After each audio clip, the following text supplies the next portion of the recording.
Have you ever experienced a powerful spiritual awakening only to find yourself feeling strangely unmotivated afterward?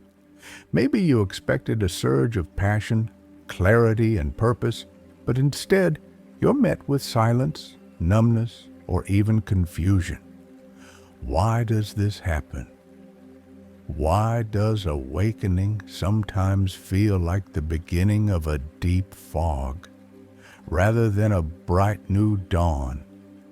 If you've been struggling with this post-awakening slump, you're not alone, and you're not broken.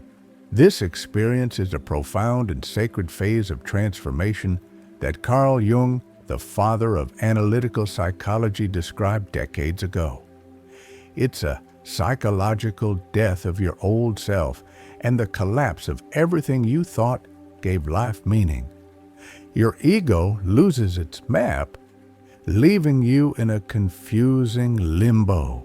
In this video, we'll explore why this loss of motivation is a critical spiritual upgrade, how to navigate this mysterious in-between phase, and what it means to awaken to your true self, beyond ego and external goals. If you want to reclaim your inner spark and discover a deeper soul-powered motivation that lasts, watch until the end, because what you're feeling now could be the gateway to your most authentic, meaningful life yet. If you haven't subscribed to our channel yet, please click the subscribe button and ring the notification bell to stay updated on all our latest content. I've often found that for most of our lives, our fire comes from a place of ego. The me we've painstakingly built and fed with every achievement, every compliment, every little nod of approval.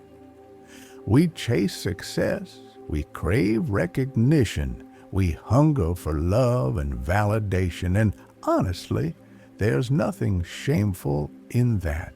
It's the natural unfolding of our human story. In my journey, I remember how fiercely I guarded that persona, the bright, confident mask I wore to navigate the world, and how thrilling it felt to prove again and again, look at me, I can do this. But then comes the shock of awakening. Suddenly, that mask dissolves. It's like stepping into a cold rain without an umbrella, exhilarating, yes, but also terrifying. You realize you're no longer playing the old game. You see the board, the rules, the invisible strings, and it all looks absurd. You don't need applause anymore because you see the hollowness behind the applause. You stop competing, stop performing, and for a moment, you're utterly exposed. That's when motivation can feel ripped out of your soul. You're left standing on a stage that's vanished, clutching lines you no longer recognize. Your dreams, once so vivid, now feel like costumes that no longer fit. I've felt that strange vacuum personally, the sinking sensation that I'd lost my engine, my purpose, when really I had simply outgrown the gasoline that once propelled me. Carl Jung called this process individuation, the beautiful, messy alchemy of integrating our ego into something far grander than its small, hungry self. In my view, it's like finally tuning into the soulful radio station you didn't even know existed. You're not here merely to feed your ego's appetite for praise, but to awaken a deeper harmony, the unshakable center of your being that pulses in sync with the universe. And though the journey can feel disorienting, it's also wildly liberating, because at last you discover a motivation that isn't about me at all, but about the vast radiant we that awaits your fully realized self. And that deeper self doesn't concern itself with titles, applause, or even neat, logical explanations. Its sole purpose is to speak and live your most authentic truth. When the awakening strikes, your inner world undergoes a seismic shift. You suddenly begin to recoil from anything that feels plastic, contrived, or rooted in ego's craving for validation. You find yourself shedding commitments that once seemed sacred jobs you thought defined you. Relationships built on old expectations, lofty ambitions, sketched out on vision boards from a past self who no longer exists. I've witnessed this in my own life, the bewildering relief of releasing a dream I'd chased for years, only to realize it was someone else's idea of success. It hurt like heartbreak, yet it felt like stepping into freedom. That's why so many describe awakening as both intoxicatingly liberating and hopelessly confusing. You're soaring above old boundaries, yet your feet have nowhere familiar to land. But Jung cautioned us not to linger in that dizzying space. He knew the danger of mistaking spiritual insight for escape. Some souls, upon glimpsing the vastness beyond ego, tumble into the trap of spiritual bypassing, convincing themselves that nothing matters, that life is all smoke and mirrors. They detach drift into a numbing haze and treat genuine engagement like a distraction. I've seen friends vanish into this mirage believing that detachment equals enlightenment. But in truth, it's a dead end, a lonely plateau, where the heart goes quiet and the world feels increasingly distant. True awakening isn't about fleeing life's challenges. It's about meeting them with eyes wide open, guided by a truth too fierce to be tamed by ego. It's messy, it's raw, and it demands that we bring our newfound clarity into every corner of our existence, work, love, purpose, until every part of us resonates with that unshakable, soul-deep knowing.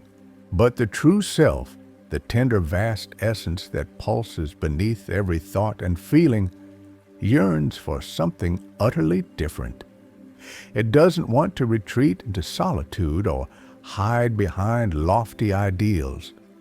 It wants to incarnate holiness in every cell of your flesh, to bring a whisper of heaven into the everyday chaos of your human life. This self doesn't reject the world. It lovingly redefines your role in it.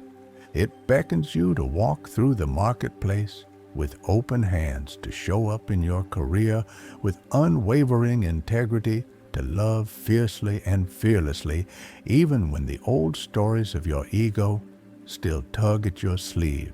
To step into this luminous calling, however, you must traverse a strange and shadowy middle phase, a murky, liminal territory Jung described in elegant precision, but few recognize in real time.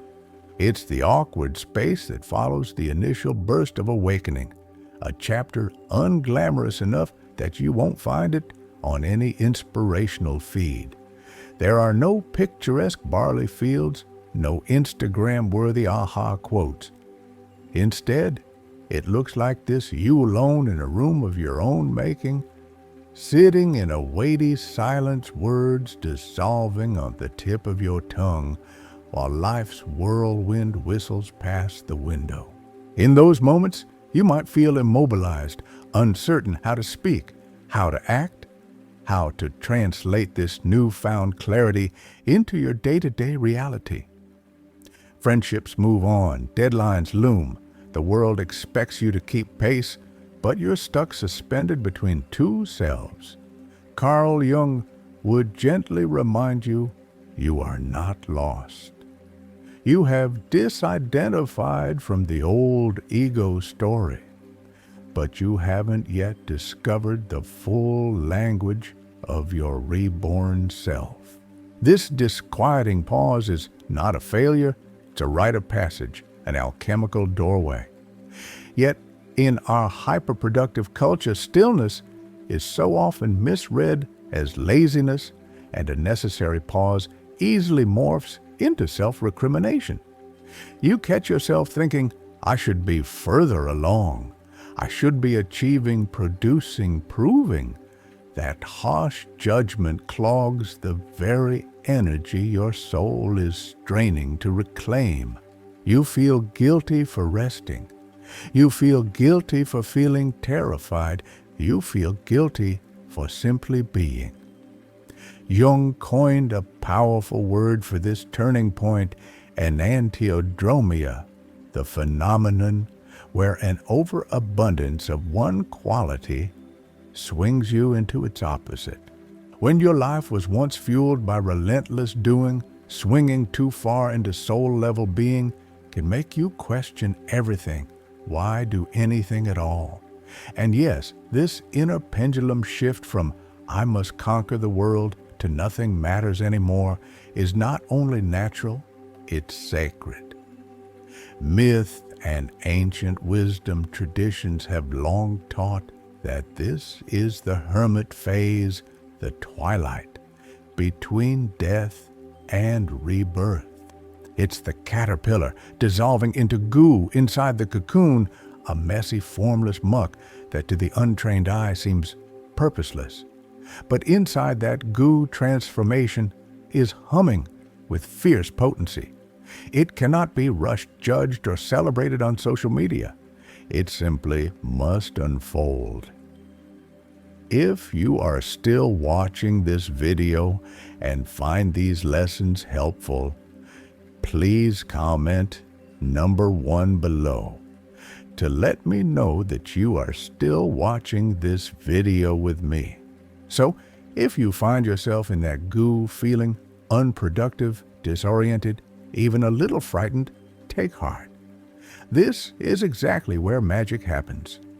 This timeless, wordless space is where your old self finally melts down and your radiant self begins to crystallize. Surrender to the stillness. Breathe into the silence. Trust that in this sacred pause, the blueprint for your next chapter is being etched in the deep waters of your soul. I've watched this process unravel in my own life, and frankly, it terrifies the ego. That small, brittle voice inside you clutches at the familiar. It demands action, a tidy identity, and a clear roadmap. Do something it screams. Prove your worth. Define yourself. But beneath that frantic clamor, your deeper self murmurs something altogether different. Let go. Just breathe. I'm crafting something far more expansive than you can imagine. Too often, modern spiritual teachers hasten us past this crucible offering sugar-coated slogans like follow only your joy or vibrate in the highest frequency. And yes, focusing on positive intention and uplifting energy has its place, but I can't help remembering Jung's stern warning: if you try to bypass the shadows, you forfeit the hidden treasure they hold. In my view, shadow integration isn't a quaint sidebar in the journey, it's the mandatory heartbeat of your being coursework for any soul serious about true wholeness. It means mustering the courage to shine light on every corner of your psyche, even the parts you've shoved so far underground you've nearly forgotten they exist. It's brutal, it's raw, and it can feel like bearing your wounds before a jeering crowd. But it's also the alchemical furnace where your fragmented pieces fuse into something brilliantly alive. That sacred nothingness you're experiencing, don't mistake it for failure or stagnation. To me, it feels like the hush at the eye of a storm when everything slows so deeply that the murky depths of your unconscious at last have room to breathe, to boil up, to reveal their truths. You aren't broken. You're metabolizing decades of unexamined beliefs, old traumas, and hidden desires. And though your ego panics, jittery, agitated, certain you're spiraling downward, your psyche is quietly orchestrating a masterpiece. Trust that this crucible is shaping you into the fullest, most luminous version of yourself, one courageous integration at a time. I've witnessed this crucible in my own life more times than I can count, and let me tell you, it sends the ego into a full-on panic. That sharp, insistent voice inside you claws for reassurance. Take action. Prove who you are. Forge a clear path forward. It thrums with anxiety, rattling mental chains of what next and who am I now? Meanwhile, your deeper self, the supple, unshakable core that's been whispering all along, leans in close and breathes a different message. Release the need to control. Surrender to this pause. I'm weaving something far more profound than any egoic ambition could imagine. In our culture, where productivity is king and quick-fix positivity gurus peddle only high vibes mantra, this moment of sacred stillness is almost taboo. I've sat through countless workshops that celebrate sunshine metaphors, but gloss right over the storm clouds. And while there's undeniable power in focusing on uplifting intentions, I've come to respect Jung's fierce insistence. If you try to sidestep your darkness, you'll never access the dazzling gold buried within it. In my darkest hours, I've discovered that the most transformative breakthroughs blossom not from surface-level affirmations, but from the courageous alchemy of facing down fear, shame, and every repressed fragment of my soul. Shadow integration isn't a nice-to-have elective. It's the heart and soul core curriculum for anyone serious about real growth. It demands that you shine a torchlight into every repressed memory, every irrational fear, every self-limiting belief you've been carrying like secret baggage. Yes, it can feel like stepping naked into a roaring arena, exposed and vulnerable. I've wept with relief and dread in equal measure as old wounds surfaced, begging for recognition. Yet, each time I leaned in, each time I allowed those buried parts to speak and be held, I felt a surge of inexplicable liberation, as if a hidden weight were lifted from my shoulders. That sacred nothingness you're experiencing right now, it's not a void of failure. It's the fertile silence at the core of a cosmic symphony. In that hush, your unconscious has room to rise, to swirl its dark waters into clarity, to reveal hidden patterns and buried wisdom. You may feel unmoored like a ship drifting without sails, but rest assured beneath the surface, a masterful hand is charting your next course. Your ego might tremble, convinced you're losing ground, but your psyche is busy fashioning you into a resilient, multidimensional being, one courageous integration at a time. So lean into the stillness, listen to those soft inner stirrings, and trust that in the alchemy of shadow and light, you are becoming your most radiant, authentic self. I've come to marvel at Jung's profound insight. When the ego finally bows its head in surrender and the shadowy currents of the unconscious are invited into the light. Something miraculous happens. You begin to live from a place deeper than any role or mask you've ever worn. In my own life, I've felt that seismic shift as a softening of the frantic, survival-driven drumbeat in my chest. Suddenly, life doesn't feel like a relentless race to secure safety or fame. Instead, it hums with purpose and resonance, as though each moment has been lovingly infused with invisible threads of meaning. And here's a beautiful surprise. I never expected this soul-led existence is often breathtakingly ordinary. In the past, I hustled with clenched jaws and a racing mind, constantly chasing milestones and measuring my worth by what I'd accomplished or acquired. But under the guidance of the self, I find myself pausing to savor the subtle delight of sunlight, filtering through leaves to respond with genuine presence to a friend's simple, "How are you?" and to trust my intuition when it prompts me toward small acts of kindness. Moments that once felt inconsequential now glow with quiet significance. I no longer drive by the twin engines of fear and FOMO. I don't scramble to fill every empty hour, nor do I agonize over decisions trying to force clarity where it won't come. Instead, I feel a gentle inner compass directing me toward experiences, relationships, and creative endeavors that hum in alignment with this deeper rhythm.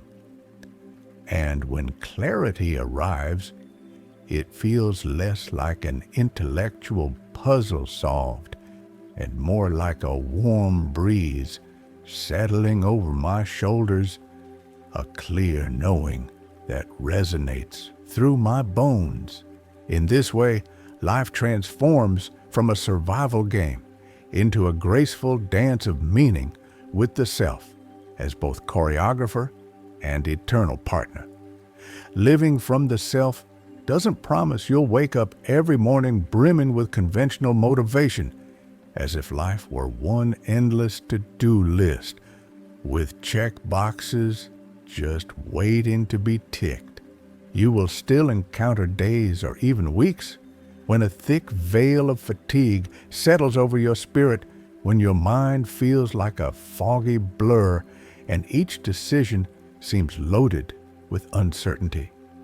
You may move through moments of deep confusion where the path forward dissolves into question marks, or be visited by waves of grief that remind you how deeply you love and how keenly you can feel loss. All of that, the tiredness, the bewilderment, the sorrow, is part of the human tapestry, and it's completely valid. But here's the profound shift. Even on those shadowed days, you won't experience the hollow ache of inner betrayal. You won't find yourself dragging your feet through someone else's script or forcing your heart into roles that never fit. Instead of the relentless grind of trying to prove your worth to the world, you rest in the ever-present knowledge that you belong first and foremost to yourself.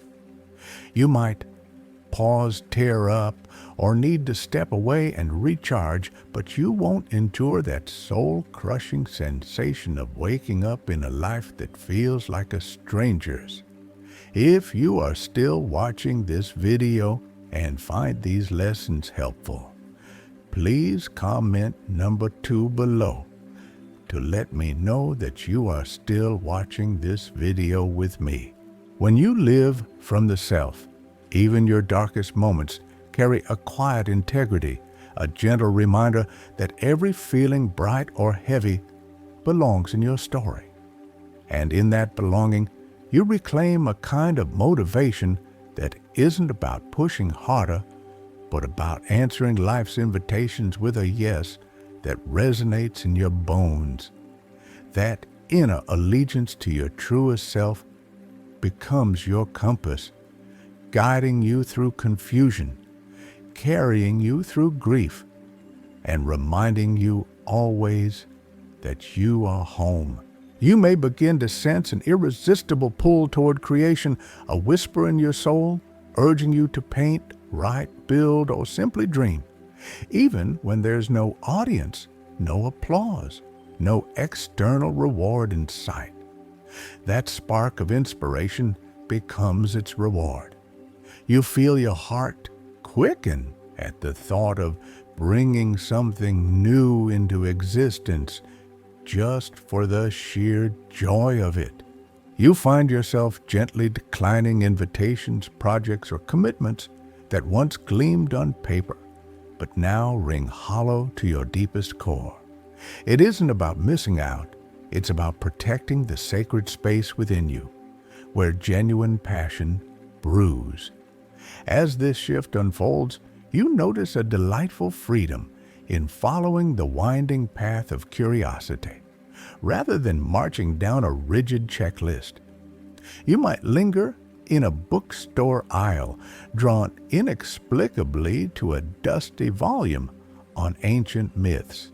You might pause mid-morning to sketch a few lines of poetry, even if you're supposed to be answering emails. You choose serenity over spectacle, opting for a quiet afternoon walk that replenishes your spirit far more than yet another busy Zoom call. In those moments, the frenetic buzz of ambition gives way to a gentle hum of peaceful purpose.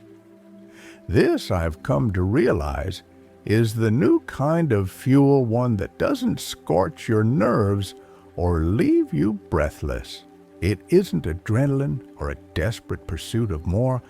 It's the warm glow of alignment, a steady flame kindled by your soul's longing to express its truth. You're no longer driven by fear of failure, fear of rejection, fear of being invisible. Instead, you're guided by a profound trust in your inner compass. Carl Jung beautifully named this way of being living symbolically. It's not an escape into fanciful daydreams, but a wholehearted engagement with life's deeper meanings. You begin to notice the poetic language of your dreams, the recurring motifs that tug at your heart, the vivid images that persist even after you wake. You learn to honor synchronicities, the astonishing little coincidences that feel like secret handshakes from the universe. You pay attention to that subtle gut intuition that whispers, "This feels right," or step back for a moment. In practicing this symbolic living, every experience becomes pregnant with significance. A raindrop sliding down a window pane isn't just water, it's a reminder of life's constant flow.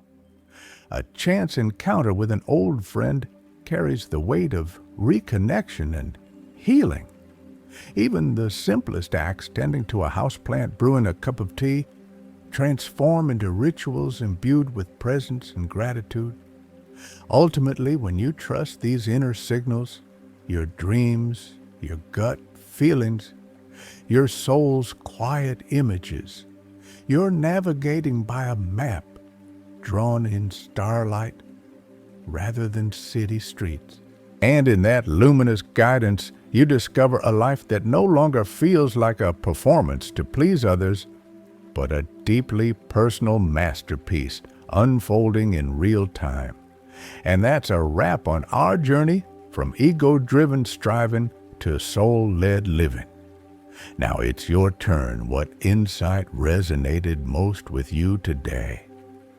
What practice will you carry forward into your life right now? Share one thing you've learned in the comments below and let us know how you plan to put it into action. If you found value in this exploration, please leave your comment below. And don't forget to like, share, and subscribe to our YouTube channel. Your engagement fuels our collective growth. Thank you for watching, and I'll see you in the next video.